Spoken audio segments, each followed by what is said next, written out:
LTO compound, pinapayagan ninyo yan. Walang side mirror. Baka empleyado nyo yan eh. Pakicheck nga kung kanino yan. Kanino daw? Kanino daw? Okay, tama brother Matt. Pacheck mo nga kung registrado. May registra.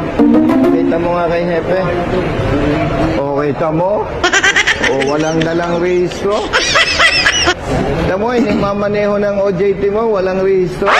So, dyan pa lang, Hepe, nag-uumpisa pa lang, may pang-aabuso na. Tapos yung kanyang sinasakyang motorsiklo, walang side mirror. What? Kayo ang nagpapatupad ng batas, counting diferensya, huli. Aray Pero ko! yung OJT, no side mirror, no ORCR carried. Ika-check mo kung nakarehistro yan.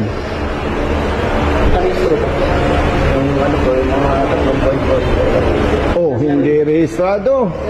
Plus, no side mirror. 5,000 plus 5,000, 17,000. Yung mali na nakikita ko, Aray ko! dapat natin itama. Itong rider, hindi ko na pagkokontesin. Wow! Oh, brother. Sige na. Hindi na tayo magkocontest. No side mirror. Expired registration.